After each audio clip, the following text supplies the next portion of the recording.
This afternoon at the Photographer's Island in front of the federal courthouse. That was one of the scavenger hunt locations that the students were asked to show up to. And so I think there are about 17 teams that are involved in the scavenger hunt, and we had several that came through between the 4 p.m. to 5 p.m. hour. So I want to congratulate the group at A&M Texarkana for putting on this scavenger hunt. And Alana Bradley is instrumental in doing this, and also I want to thank the students who are participating in this eagle hunt. And so I want to, Mayor Brown and I enjoy very much participating in that activity.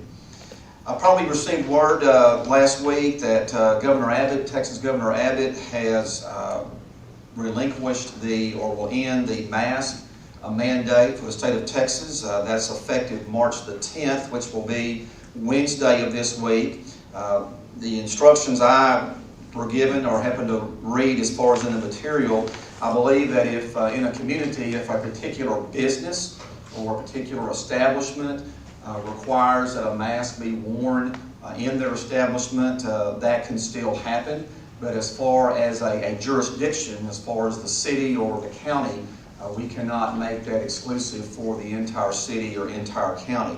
So just ask everyone to continue to exercise caution as far as social distancing and washing of hands and that sort of thing.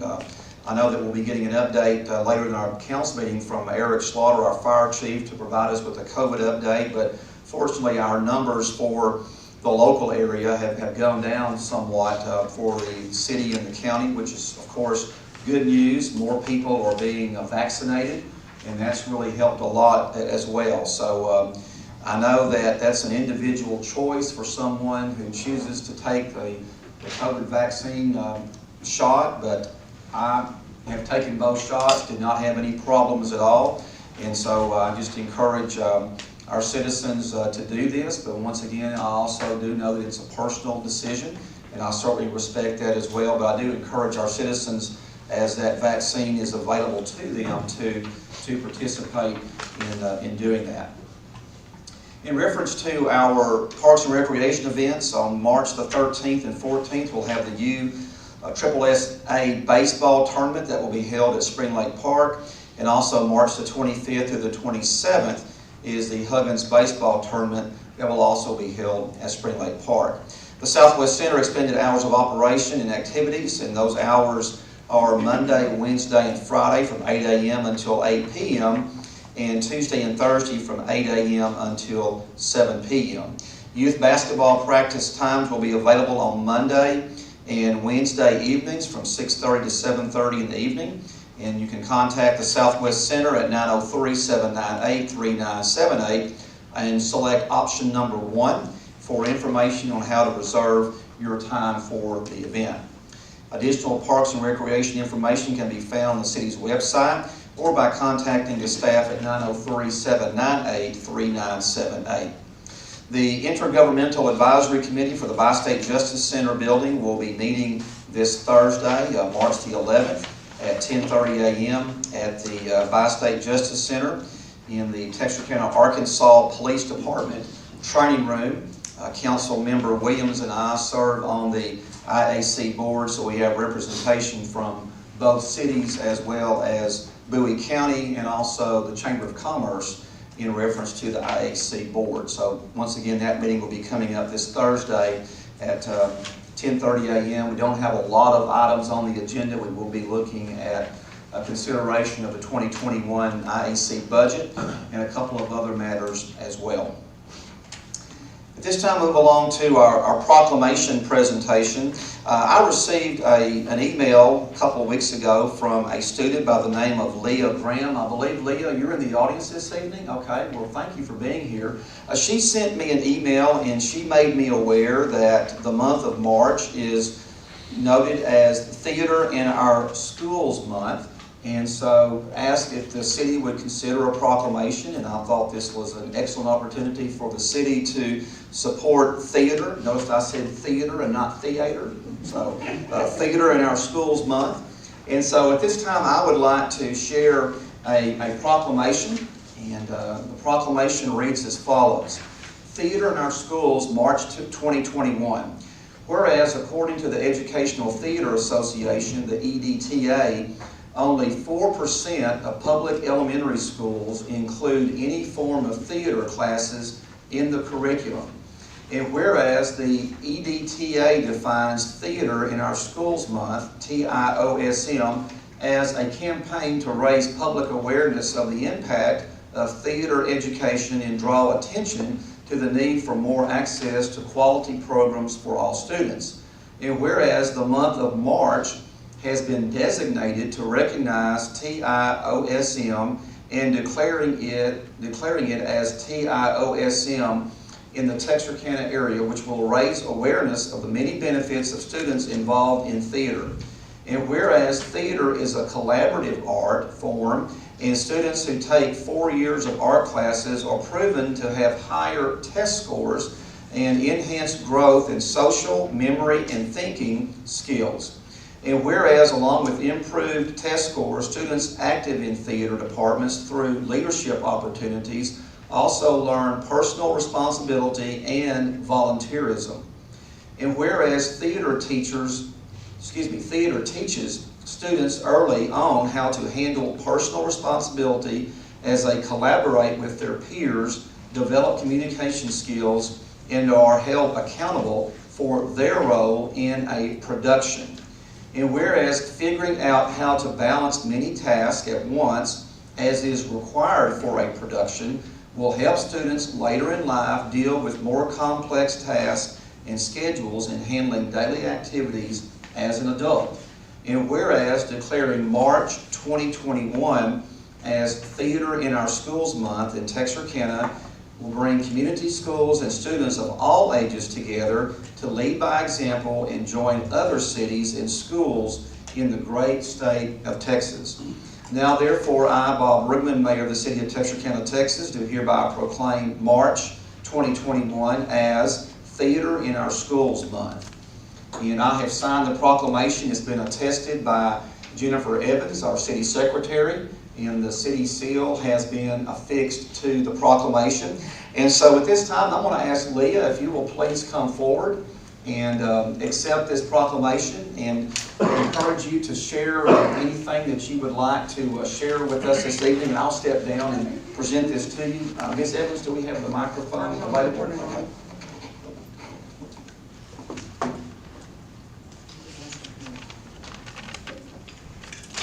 Testing. Hi, so I am a Texas State Thespian Officer. I am one of 17 2020 Texas State Thespian Officers, and we have been working this whole year to get at least 10 cities to declare Theater in Our Schools Month, and we have achieved 30 cities, so that is very impressive for us, and we are now working to get Texas to declare it as well. So, wish us luck in that. What's your favorite part of theater?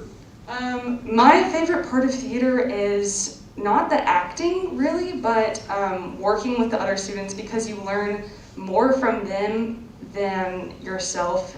It's really such a group effort to bring a show together, and it's not based on one individual's performance, but a whole collective group. Very good. Thank you.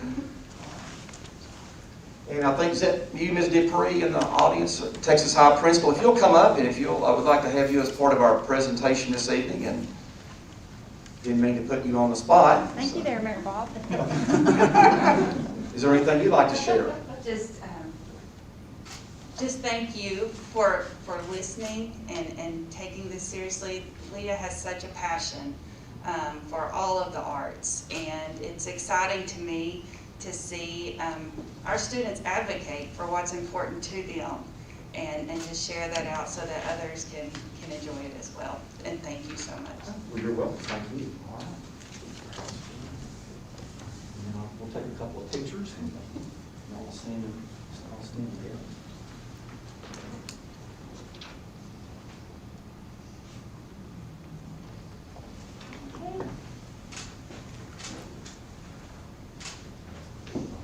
Thank you very much. I appreciate you all being here.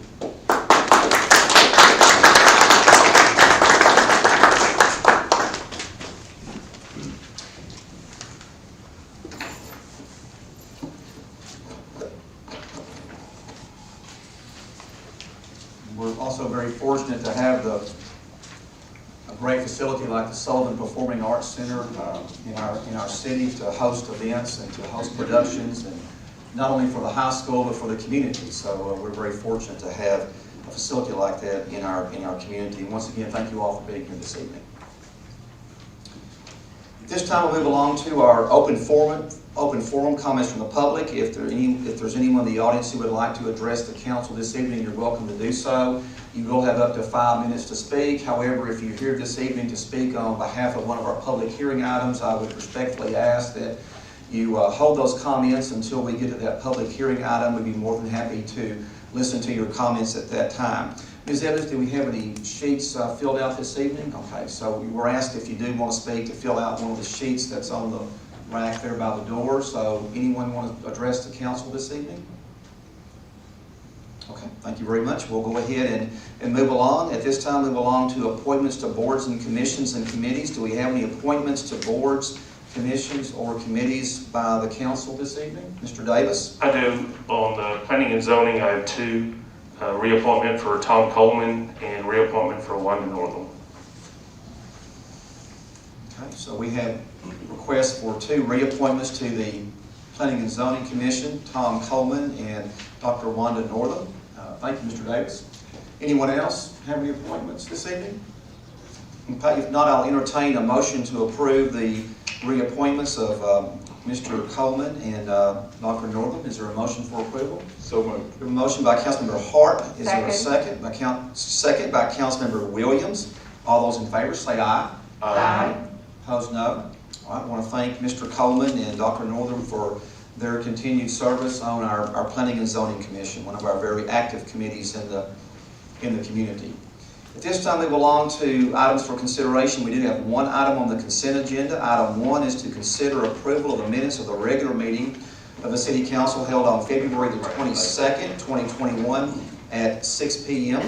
And unless that information was provided, and unless there's a council member that needs to pull this for any kind of changes or anything like that, otherwise I'll entertain a motion to approve the consent agenda. So moved. We have a motion by Councilmember Page. Got that right, didn't I? And we have a second by Councilmember Hart.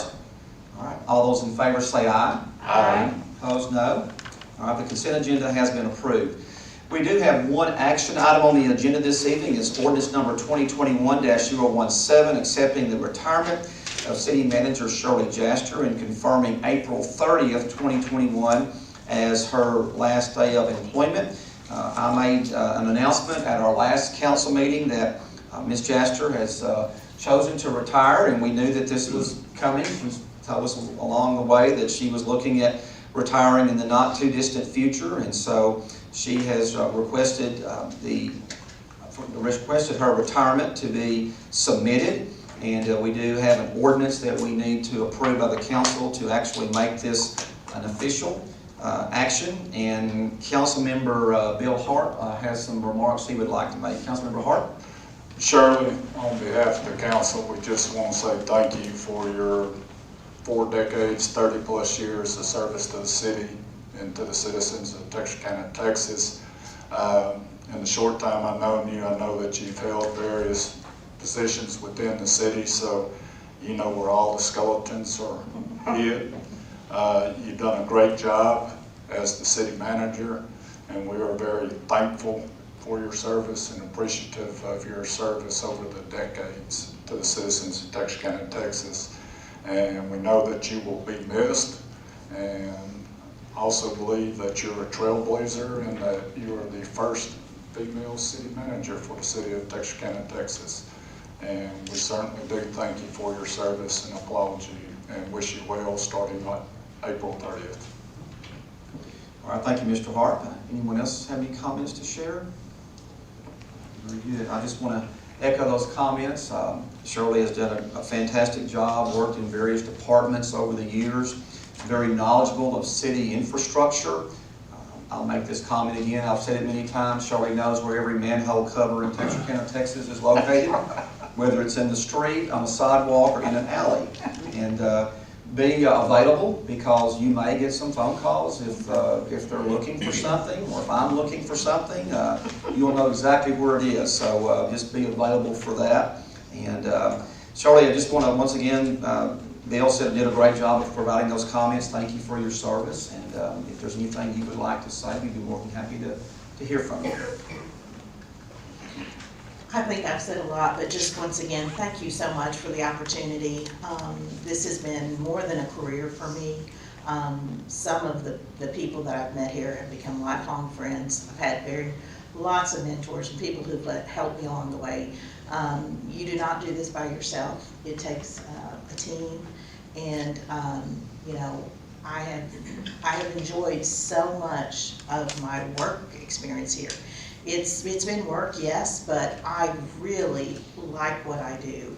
And with the various jobs that I've had over the years, and I think it's a testament to the city to say that I started out as a drafter in the planning department, and to be able to have the opportunity to make it all the way to city manager. I hope that inspires people along the way, to know that there are opportunities in the city. And once again, the people that I've worked with, the friends that I've made, I'm very grateful and thank you, because it hasn't seemed like a job, and it's went by very quickly. I do think it's the right time. I think the city's in good shape. Great people that are going to step up and be there for y'all. I appreciate the support of the council. You know, we don't always do everything perfect, but we try to fix the things when we're not perfect, and we try to provide. My motto has always been to try to put the citizens first, and to try to provide the services that only government can provide, big things that we need to work together on. And I think that we do more when we work together. You know, and I've tried to be instilled in the people that work for us, that we're public servants, and that we work for the citizens. So tried to have good customer service was always something that I think that people who work for me know that I really want to honor our commitment to the community. So I hope we've done that, and I hope that we continue to do that, and I'll be around. They like to quiz me on things, you know, now anyway, and I have to say that, you know, they get me every once in a while on things. So but it's a fun game that we play, and definitely, anytime you call, or any of y'all, I will pick up the phone. I'm not changing my phone number, so, but I have just really enjoyed my tenure, so thank you, and I'm very grateful. Appreciate it. All right. Well, thank you very much, Charlie. We certainly thank you once again for your service. All right, we have on the floor a ordinance number 2021-017. Is there a motion for approval? So moved. We have a motion by Councilmember Harp. Is there a second? Reluctantly. We have a second by a reluctant Councilmember Davis. This is an ordinance, so there is a caption. Ms. Evans, the caption, please. An ordinance of the City Council of the City of Texarkana, Texas, accepting the retirement of City Manager Shirley Chester and confirming April 30, 2021 as her last day of city employment and establishing an effective date. All those in favor say aye. Aye. Opposed, no. Ordinance carries. All right, thank you, Shirley.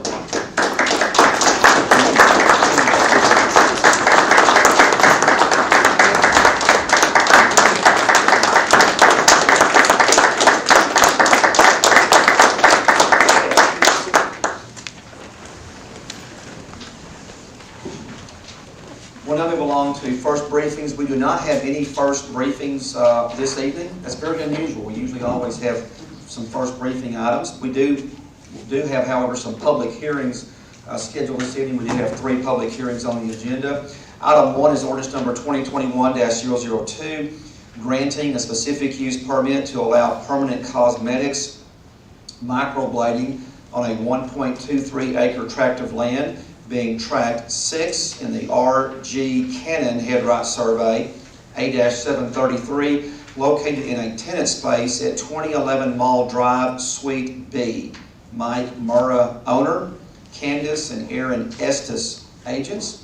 We have a public hearing scheduled for this evening as well as council consideration. At this time, I will declare the public hearing open on ordinance number 2021-002. If there is anyone in the audience who would like to address the council on this item, please come forward to the podium to my right and please state your name for the record.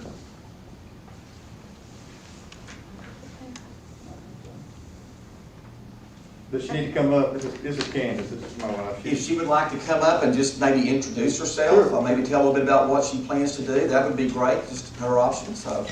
Yeah. The podium over, yes ma'am. If you'll just please state your name for the record, and we welcome you to our council meeting this evening. Thanks. I'm Candace Estes, and I'm just opening a microblading salon, semi-permanent tattooing for your eyebrows. Okay.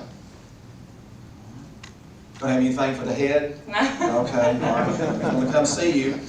All right. Thank you very much. Thank you. Appreciate your being here, all right. Public hearing is still open on this item. If anyone else would like to address the council, please come forward.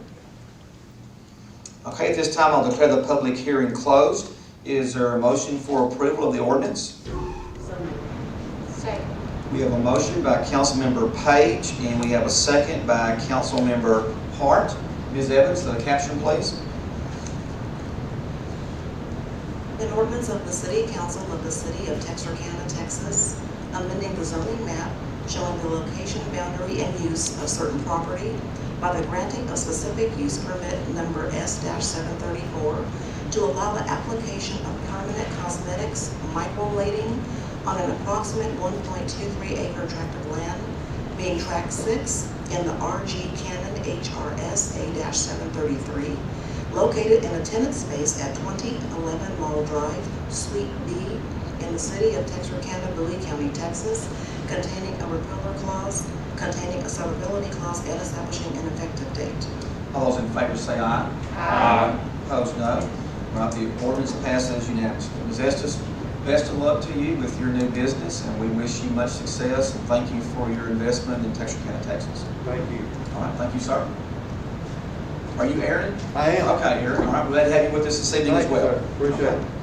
This time, move on to item number 2, ordinance number 2021-003, rezoning a 3.08 acre tract of land, being lots 6B, 7B, 8B, 9B, 10B, and 11B, Flower Acres, second edition, located at the south end of Hanley Street, single family 2 to single family 3. Christopher Williams, owner. And at this time, I'll declare the public hearing open on this item. If there's anyone who would like to address the council, if you'll please come forward and state your name for the record.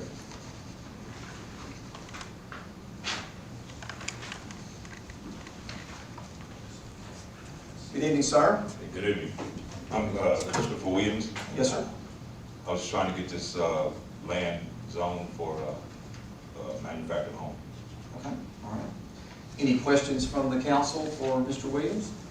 Okay, all right. We thank you for being here at our meeting this evening, sir. Okay, great. Thanks a All lot. right, you're welcome. Public hearing is still open. If anyone else would like to address the council, please come forward. At this time, I'll declare the public hearing closed. Is there a motion for approval of the ordinance? So moved. We have a motion by Councilmember Hart and a second by Councilmember Hart. Ms. Evans, the caption, please. An ordinance of the City Council of the City of Texarkana, Texas, amending the zoning ordinance of the City of Texarkana, Texas, by rezoning a 3.08 acre tract of land, being lots 6B, 7B, 8B, 9B, 10B, and 11B, in the Flower Acres Second Edition, located at the south dead end of Hanley Street, in the city of Texarkana, Bowie County, Texas, from single family 2 to single family 3, containing a repealer clause, containing a severability clause, and establishing an effective date. All those in favor say aye. Aye. Opposed, no. Motion carries. Item number 3 is related to item number 2. Item 3 relates to the specific use permit at the same property location. So we'll now move along to item 3, ordinance number 2021-010, granting a specific use permit to allow the location of a double-wide HUD code manufactured home on a 3.08 Acre tract of land being lots 6B, 7B, 8B, 9B, 10B, and 11B. Flower Acres, second edition, located at the south dead end of Hanley Street. Christopher Williams, owner. At this time, I'll declare the public hearing open. If anyone would like to address the council on this item, please come forward. Not seeing anyone coming forward, at this time, I'll declare the public hearing closed. Is there a motion for approval of the ordinance? So moved. We have a motion by Councilmember Williams. Is there a second? Second. Second by Councilmember Davis. Ms. Evans, the caption?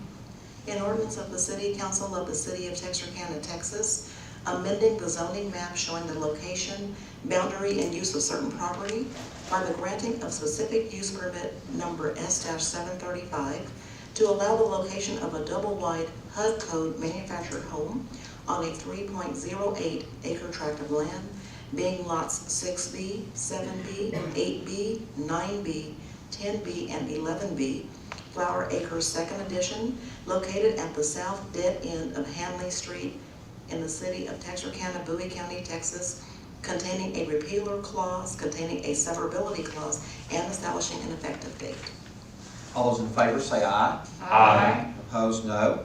All right, the motion passes unanimously. And Mr. Williams, best of luck to you, sir. Thank you. All right, very good.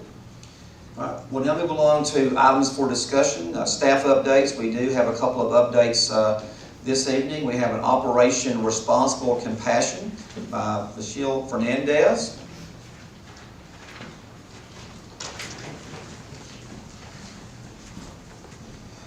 Michelle, good evening. How are you?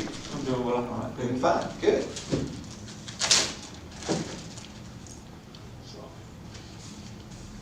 Mayor, council, members of the public, good evening. My name is Michelle Fernandez. I work here in City Hall in the Planning and Community Development. I work as a community development specialist, but also work as the president for the Texarkana Homeless Coalition. And I'm here because there's been some questions about panhandling, and I'm here to talk a little bit about what we're doing to respond to this issue.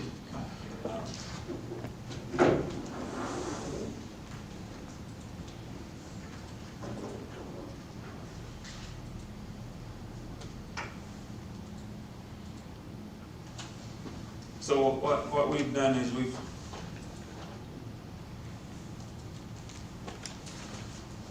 so we know that panhandling is a problem, not only in Texarkana, but all over the country. And we know that everywhere it doesn't present a good image for our city or for the work that we're doing here. But also, we also know that it's a First Right Amendment that's protected under the law. But with that, there's also safety issues for pedestrians and for drivers. And so we've been meeting. We got together with Problem Property Group. It consists of city staff, consisted of the police department, and members of the Texarkana Homeless Coalition. And one of the things we created as a response to that was what we called an education campaign, Operation Responsible Compassion. And we kind of laid it out in set of a phase. And so the first phase is where the coalition create a list of resources that we call a pocket cloud. So we have various agencies within our coalition that provide different services, whether it's housing, food, shelter, mental illness, all the different services that are needed. A lot of these people that are panhandling are in need of. So we put that together, and we gave it out to our police department, and they've been very good about passing it out. And I've placed some on your table. So it's just a little booklet, lots of different resources in it for anybody that's in need to be able to take advantage of those resources. And the other thing that we've done is we've talked to those agencies, and they've been good about talking to their clients to stop them from panhandling, and if they need help, to talk to agency staff to get the help that they need.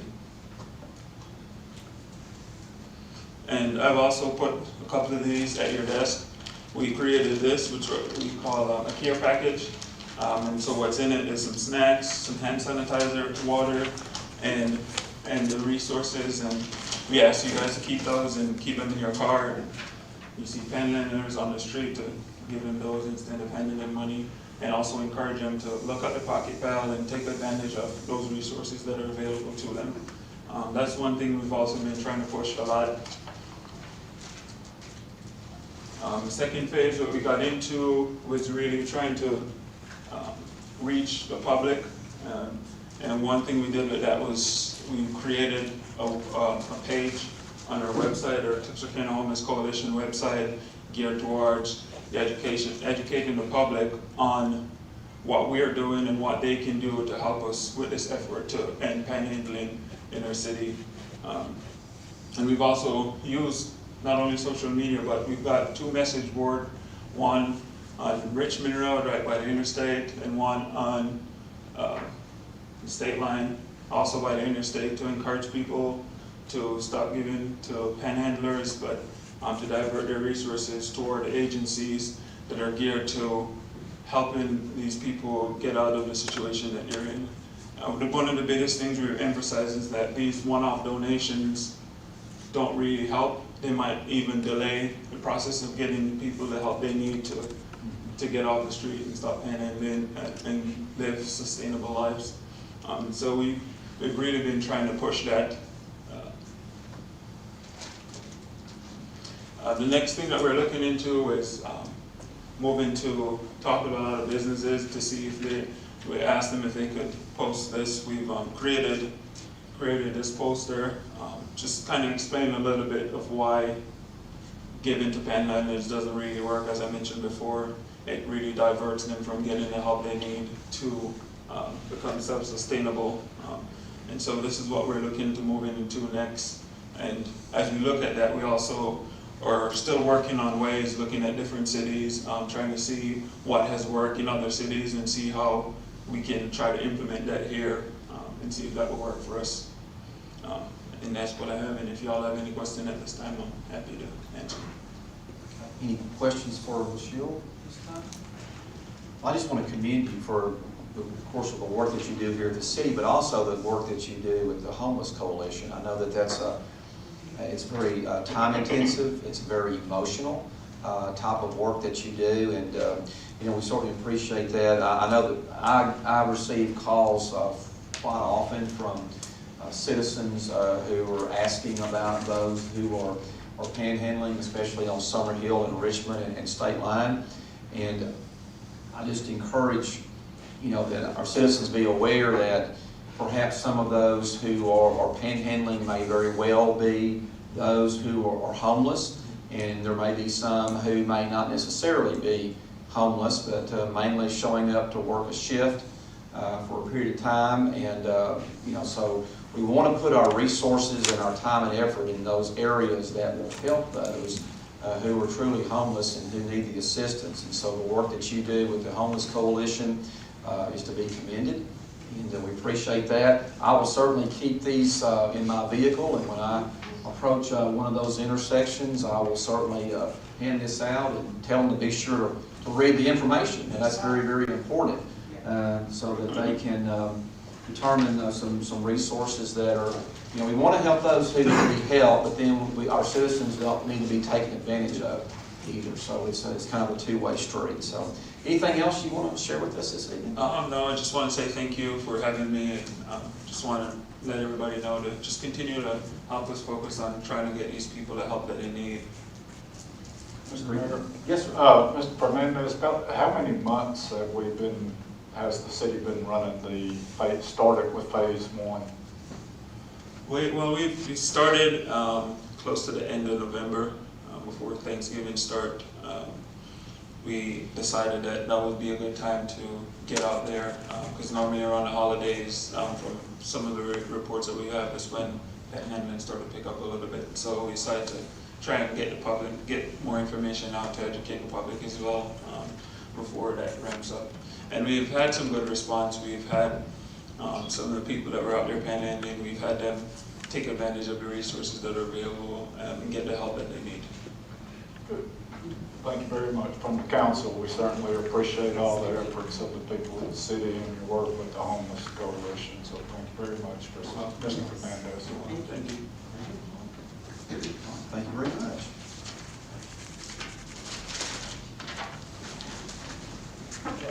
And at this time, move along to our COVID-19 and 2021 snowstorm report by our Fire Chief Eric Slaughter. Good evening, Chief. Good evening, Mayor, members of council. Before I begin, I'd like to echo your comments.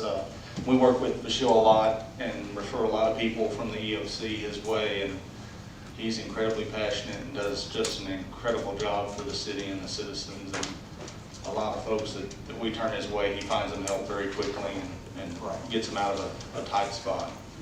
Thank you for that comment, Chief. The first, speaking back a little bit, the first part, I'd like to circle back to the Governor's Order number 34 that you mentioned earlier tonight. That goes into effect tomorrow at midnight, and it does quite a few things. First, it supersedes all but 2 of his previous 33 orders. It does leave in place a process if our hospitalizations were to go back up and put us into that high hospitalization category, where actions could be taken by the jurisdiction to help combat that. But in Section 1B, as you mentioned, no jurisdiction can mandate the wearing of a mask. And then later in Section 4, it says that nothing in this order precludes businesses or other establishments from requiring employees and or customers to follow additional hygiene measures, including the wearing of a face covering. So that's the section you were referencing, where businesses have that ability to make that decision on their own as to the requirements they want to have at their facility.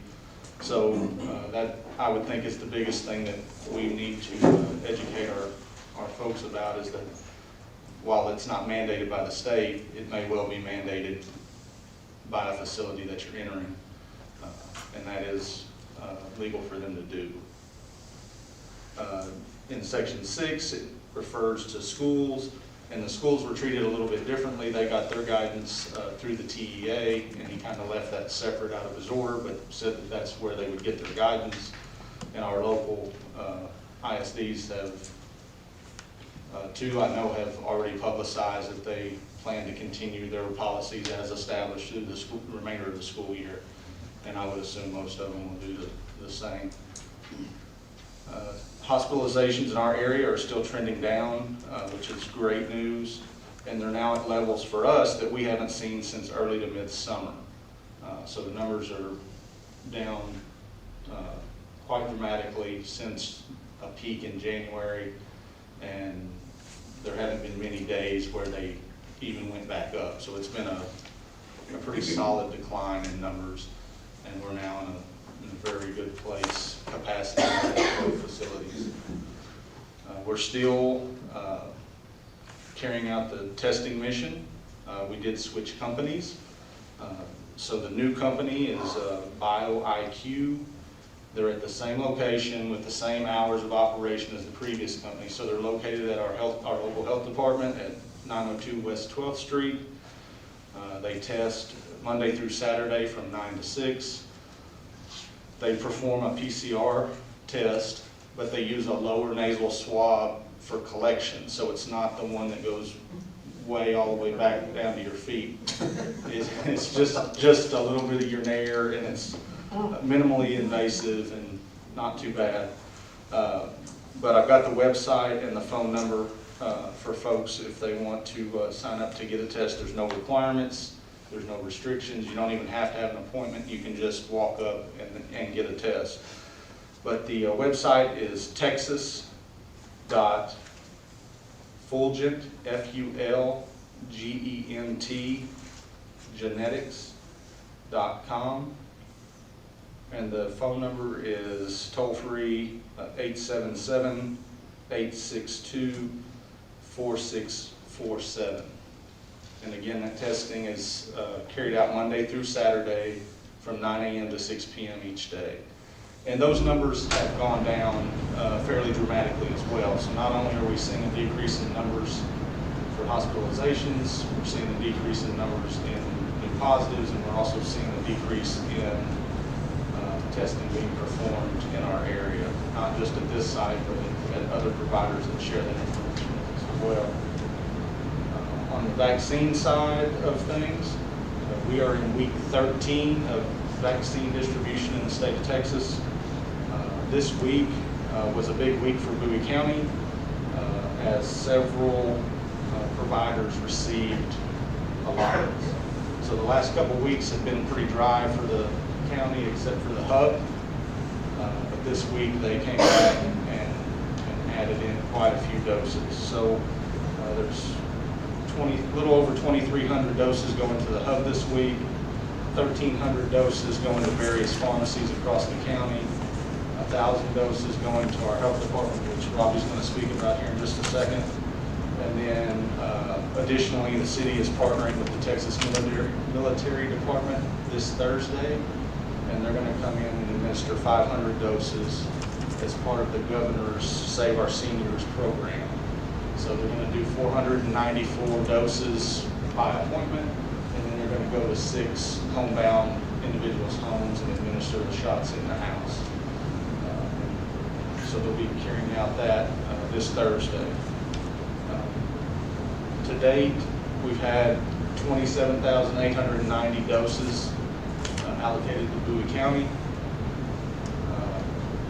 And then the governor also reported today that in Texas, we've now vaccinated over 50% of our seniors. So those are all great stats, and certainly are part, if not the main reason why we're seeing such a decrease in our numbers of hospitalizations in our area. We show to have 521 active cases currently in Bowie County, and unfortunately 187 souls have been lost to date. And with that, before I move over to the weather, if Robbie wants to talk about the vaccine for the health department. Good evening, Mayor and Council. We received notice that we will be getting, for the first time, we will be getting 1,000 doses of the Johnson & Johnson vaccine, which, as you know, is just a one shot. We've decided that we're going to, working with Eric, EOC, we've decided that we're going to reach out to all the school districts. There's 13 school districts in Bowie County, and we're going to reach out to them and actually go to each school district and vaccinate whoever wants it. The only thing we've really heard back from so far is TISD, where we have 200 plus, and that will probably grow. So we're going to work with every school district that we can and try to get this done this week if possible. So that's the plan. We have not received any more doses as far as we've requested every week, but with the hub, hopefully this moving forward, we will start receiving the vaccines every week. We've vaccinated over 1,600 people, first and second dose at our health clinic and the Southwest Center. So I will say this, we're helping to get the vaccinated with for this Thursday at the Southwest Center with the military. We have went on our list, and we've probably called close to 200 people, and we've only had 3 takers because the rest of them have gotten the vaccine. So it is working, but we're going to still continue to go off of that list, and we're going to go off that list for the military shots this week at the Southwest Center, which will be the Moderna shot. So that's going to require 2 shots, 2 vaccines, and then we're going to reach out to all the school districts starting this week and get what we can there, and continue to try to request vaccinations. Thanks. Very good. Mr. Mayor. Mr. Hart. I just want to thank Robbie and the Health Department and Parks and Rec Department. I've been down to Southwest and seen them in action, and I know they have some people working in some spots they're not customarily used to working in, but our city employees are stepping up and doing an awesome job to help our citizens. And from the council, just want to say thank you to your departments. Thank you.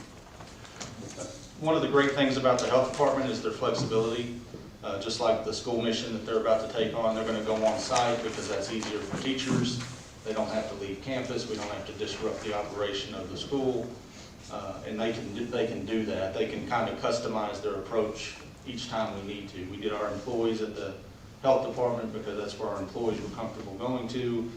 They used the Southwest Center because it worked out logistically. So they've moved where they needed to move. They've been dynamic in the way they perform their mission. So really great work. Are there any other questions about COVID before we move over to the weather reform? All right. On the winter storm, our third disaster, we're starting to get some of the stats in. We're still doing a lot of the work for the public assistance portion of it, which is where the city tries to recoup some of the monies that we were out in responding to the disaster. We have about 60 days to gather all that information, get our estimates in, get our documentation in, and file with FEMA. And then we start into the audit process of proving up our losses and things of that sort. And then at the same time, you have this parallel system where the individual assistance is ongoing, where individuals are trying to get assistance for their own losses. So we've had 117 individual assessments performed in Bowie County. No businesses yet have filled out the assessment tool. And the assessment tool is what helps our community substantiate our loss, and it opens up funding through FEMA through the categories. So right now we're still open primarily for Category B expenses. We hope that goes up and we get those other allocations opened up to us. A couple of stats. The water utility repaired 33 main water breaks during that snow event week and did 1,239 emergency shutoffs. That's just our water utility. That doesn't count people that shut off their own water, that called a plumber. The fire and police department both also helped with shutoffs. It doesn't count any of those numbers. So several thousand shutoffs across our community. The fire department responded to 112 calls for service that week. We had over 50 fire sprinkler systems that were made inactive because of the event, because of breaks, where the system would have to be shut off, which puts those buildings in danger. We had several city buildings, 6 city buildings that took damage and needed repairs. And then on the water, we have finally tallied all the water that we put out, and we distributed 160 pallets from our hub here in Texarkana. So 160 pallets is about 11,500 cases of water. So we handed out a lot of water to a lot of people in need. So we're very proud of that, and we wrapped that mission up. We did provide water to several living facilities in town: Pecan Ridge, the Oaks at Rose Hill, Renaissance Plaza, Robinson Terrace High Rise, and Winfield Estates. All of those locations have a high population of citizens that don't get out as easily. So we took the water to those locations and distributed it on site. We also helped 5 of the ISDs with water for their needs to maintain their operation and keep students in school. And with that, I'd be happy to answer any questions I can about the water event and where we stand. Okay. With that. Any questions for Eric? Snowstorm? Just challenge those businesses that had losses to let the state understand that, and that way that could open us up to some additional funding. Absolutely, and anything that's a loss. If they closed their business and just didn't operate their business, that's a loss. They lost revenue, they had to pay their employees, or their employees didn't get paid. Either way, it's a loss either way. We know many businesses took damage because we responded and shut off their sprinkler system. So we know 50 at least, but we know it's much higher than that. Plumbing leaks, anything that was a loss that they can substantiate, it helps us all as a community. And same with individuals. We know thousands of individuals had damage to their homes, so It's a quick assessment, it's not that difficult to do, and it really does make a difference, because it helps us not only recover from this disaster, but harden ourselves and make improvements so that the next time it happens, we're in a better position to deal with it then. Chief, piggybacking off what Mr. Davis just said, are those links to the assessment tool available on like city pages, social media pages and everything? Yes. Or we can continue to get the word out before that window closes? Yes, sir. All right, thank you. Thank you, Lisa. Has there been any thank you, Mr. Hart, has there been any communication, for example, with the local insurance companies? What I'm thinking is you have a homeowner that maybe perhaps files a claim due to damage, water damage or whatever, and if the insurance company was aware of what the homeowner could do, then it might, because those claims are going to be funneled through those insurance agents. Has there been anything looked at? Or is that even feasible? No, I think it's feasible. I think we just have to reach out to our local agents. We may not get them all, but we could certainly get the big ones that we're aware of. That's a great idea. I'm aware of the local, one of our older churches in town, one of the churches that has a basement, and it basically flooded the entire basement. I think they estimated they had something like 96,000 gallons of water that went into their basement due to a main pipe that ruptured. So they cannot use that space now and for quite some time. So I think that's going to be a pretty large claim, and that would benefit us and them for them to record that, would it not? Yes, sir, it would. Absolutely. I'll do some follow-up on that. And to that point, the water utility, JD tells me they're still finding leaks today. So that are just, it just takes that long to find them all. And then the damage to the roads will take months to identify all the damage that was a direct result of that event. Right. So, bigger than it seemed, and it was plenty big. But the damage just lingers on. Okay. All right. And by the looks of things, it looks like a lot of people are going to have to replace their shrubbery in their yards. I mean, I have a lot of mine. It looks very bad. I called the local nursery today to kind of get an assessment. Okay, what do I need to look for? What types of plants, will probably make it? Which ones will not? And so I think our stores and our nurseries are going to be pretty busy this spring. I think every live oak tree in the city dropped all of its leaves in about a day. Right. So right. Whatever happened, it sure made it was a shock to the it was. plants and the trees. So, all right, thank you, Eric. Appreciate that report. All right. At this time, I'll turn it over to Ms. Chester and David. I think you all have some information to share with us this evening. Yes, Mayor, thank you. Just to follow up on some of the things that, just a continuation, and you heard that we did have some damage to some of our buildings, our city buildings, but it was, a limited number. And just wanted to say, although, we've talked a lot about all of the other workers that we do, our building maintenance folks were out on the weekend, all the week, checking our buildings. I think that's why we didn't have quite as much damage. So I just wanted to say a shout out to them too, because they came up also and were checking our buildings. We have a lot of historic buildings, and just like the one that we're in right now. And probably, as you know, the leaks were the biggest. We were afraid, damage we might have with water damaging these historic buildings. And just want to say that appreciate all the efforts, the checking and rechecking throughout the whole time, and I think that has really helped us not have to report to you a lot of damage. And so, that's just one of the things that we keep trying to get better at and better at. Each time things happen, we make changes to the emergency plans that we have in place and try to make sure our personnel is going where we can have the best hope of good results. And that's what we try to do. That's what street departments are trying to do. Police and fire, with everything that we do, we try to assess and see where we can put our resources to the best use, and that's what we try to do with every emergency. We will also be, as we're gathering information for our insurance, we're also going to be gathering information on how we could have done better. and what may be equipment or types of technology or things that we can do to anticipate if this happens again, because we do get bad weather from time to time.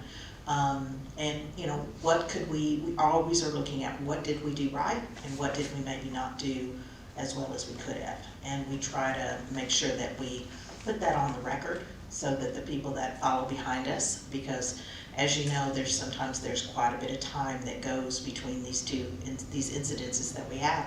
Some of our staff is not here anymore.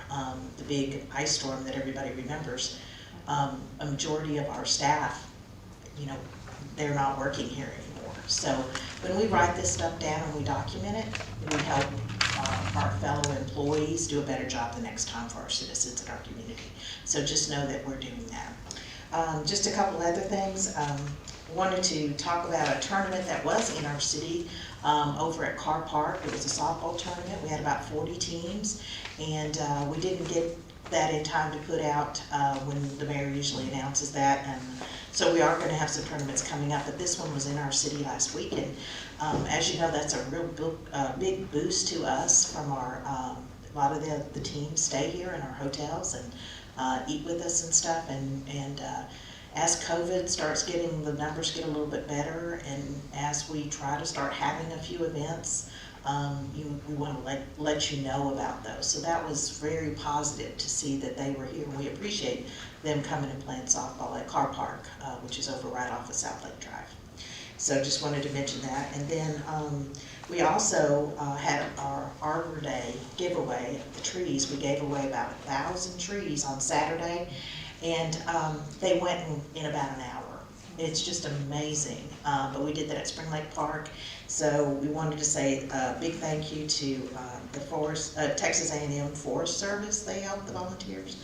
Our Friends of the Park, that's just a nonprofit organization that works to support our parks here in Texarkana. They're very active, and we appreciate all their volunteers. And then the Bowie County Master Gardeners were there also. We couldn't do this without the volunteers that help us. We're able to, provide a location. The Forestry Service brings us in the trees, and then it takes a lot of coordination to get that there. So within an hour, they were all gone. It's just amazing to me. We used to put a time frame on it, but now we just have to say until they're gone, because we can't anticipate how fast that's going to be. I just am amazed at, so I hope everybody will plant the trees that they got, because it's just a wonderful program. So we wanted to just say thank you for them doing that, and thanks for all the volunteers that helped us with that. And then I just got a note from Robbie that we're going to plan on reopening the Collins Senior Center Monday, March 15th. So we're slowly trying to get things back to the community as our numbers stay good. And of course, we want to caution everyone to take precautions, and these are all going to be with all the CDC guidelines that are still out there. So, but we do want to try to get things back open if we can for our community. So that's going to be March 15th, the Senior Center at the Collins. We're going to try to open that back up. And of course, the Southwest Center, as you mentioned earlier, is open with limited hours. So we're trying to get things back a little bit more to maybe provide some of the things that we used to for the community. So we're still working on those. And then now I'll turn it over to David. He's got an update for you all. Good evening, Mayor and Council. I just had one quick update to pass along about the Office of Management and Budget's recommendation to change the Metropolitan Statistical Area, MSA, from 50,000 to 100,000. We've sent some information to you. There's also been some information in the media lately about that. So this particular rule change could impact about 140 medium-sized cities across the U.S. and specifically for Texarkana, this may impact federal aid from the U.S. Department of Housing and Urban Development. Specifically, our Community Development Block Grant funding is tied to the MSA designation. Also, the U.S. Department of Transportation and our Metropolitan Planning Organization, the MPO, that coordinates all federal funds for both TxDOT and RDOT. And then also several other different programs that we receive individual grant funding for. So city staff has worked with the Chamber of Commerce, with Representative Pat Fallon's office, and with the regional group from Sherman Denison to put together a collaborative public comment effort on the region's behalf. And so we plan to submit these public comments as well as a letter from the mayor here shortly, and we'll keep you updated on the progress of those efforts and any future developments. Also, Mike Malone with the Chamber of Commerce is in the audience tonight. He may have any additional information for you as well. Mike, do you have anything to add this evening?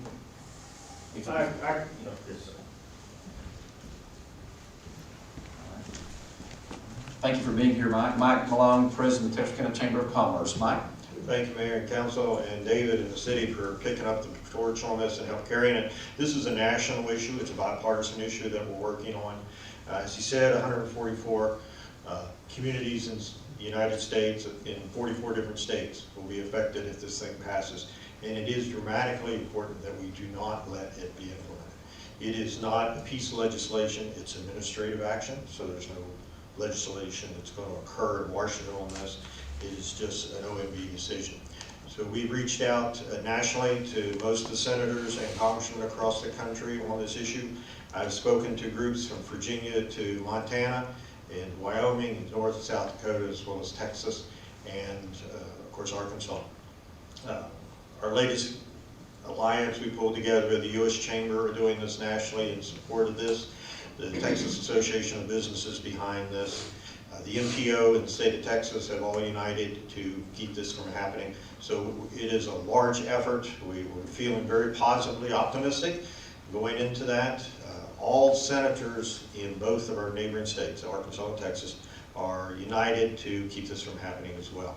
So any time that one of our communities can send a letter or make a comment with the Federal Register, which is the 19th of this month is the deadline, telling how it will individually affect their community and the citizens living there, short-term and long-term, it would be greatly appreciated. So I thank the city for their support. Okay. Thank you, Mike. Appreciate your comments, sir. David, Shirley, anything else? No. Okay. All right. All right. At this time, we'll move along to administrative comments. Any comments from the council this evening to the staff? Mr. Davis? If y'all don't have the information, if we could possibly get it for the next meeting, but is there any type of update on the water bills and when everybody will start receiving those and autographs? I've had a lot of questions lately. Well, our understanding is that the water bills are in cycles, and so we have like 4 cycles, and we started back to cycle 1 to where everybody was starting to receive their bills. So we should be cycling through to where we're on track for everybody to be receiving their bills. The auto draft, my understanding is that I would encourage everyone to check to make sure with your bank statements. And my understanding is that the reason we encourage people to go ahead and make payments is so that when the auto drafts did start back again, you wouldn't be hit with such a huge bill for several months. I would just encourage our citizens to take a look at their bank statements and see what situation they're in. If you did not make a payment, you probably will have quite a large bill that may be ready to auto draft out of your account. So because that will be a combination of from the last billing cycle to when we're going to send out those bills. I will tell you that, of course, the customer service lines, we have quite a few lines that come into our water utilities. Over 20 lines do come in. I've heard they've all been busy, and we're doing our best with messages, to get all of those messages called back to talk to the people. I would encourage people to email also if they have that capability to email their situation, and always encourage you to give your name, the location of the bill that you're trying to ask about, because we do know that a lot of people might be calling for someone else or whatever, so you need to give us the location address that you're wanting to talk about, the bill that you want to talk about, and of course if you have the account number. That would be very helpful, and they will try to get back with you. So we're asking for your patience, because we do know that there'll be some will be right, some they'll need to probably talk with customer service about to get everything straightened out. But we'll try to work with you one by one until we can get it all worked out. But my understanding is that the bills are cycled and getting ready. You know, you should be, whenever your cycle is, you should be receiving something. But the auto draft is something that I would say to our citizens to be sure and check your bank accounts. And if you have any questions, of course, email if you can, and then we'll get back with you. You're welcome to call, but I do know the call lines are sometimes people have said they you know, have waited and given up, and I understand that, but I do want to let you know that we're answering every call that we can, and if you do leave a voicemail, we will get back with you. So if there's anything else that you'd like me to look into, I'll be glad to. Or those are the two? Yeah, I've just had some people ask about when they're gonna see that auto draft and when they're actually gonna get their bill in. And, you know, I've said the same thing, you know, patience is what we're looking for right now. We appreciate that, and I will touch base again with J.D. Phillips again tomorrow. If there's anything different, I will let the council know. I did receive a bill. I actually put a payment in the night deposit on the 22nd of February. I got a bill on the 24th. The due date was the 26th, and so I called. I was on hold for about 40 minutes, but the lady was very, very helpful who came on the line. You do have an option. Instead of waiting, as Shirley mentioned, you can leave a message or leave an email, and they'll contact you back. And so the lady did have to go in and make some further adjustments. And so because the way the timing of my payment I dropped off on the 22nd, it had not been applied to the bill because it was such a short window there. But she went in and they had received the payment, made the proper credit, and so I ended up with a credit on my account. And I asked her if the due dates were going to remain about the same, because my due date's normally the 22nd calendar day of the month, part of the city where I live in, and she indicated that probably will hold pretty much to truth. So those due dates will probably get back to where they were, but you know, I encourage those to pay along, because otherwise you're going to get a large, you know, bill at one particular time. So I made 2 payments during the meantime, but she did go in and make some further adjustments, especially on the refuge rate. I think there was 3 months billed on there instead of 2, so she made an adjustment on that. And but it doesn't hurt to call and check on your individual accounts. Thank you, Mr. Davis. Anything else from the council to the staff this evening? Okay, any final comments from the staff to the council this evening? No. Okay, all right, very good. Leah, once again, I want to welcome you and thank you for being here this evening, and appreciate the great work that you do with the thespians and the theater. So thank you again for being here. Unless there's any further business brought before the council, I will at this time entertain a motion for adjournment. We have a motion by Councilmember Hart and a second by Councilmember Hart. All those in favor say aye. Aye. Opposed, no. All right, we are adjourned, and thank you all once again for being here, and hope you have a great evening. Thank you.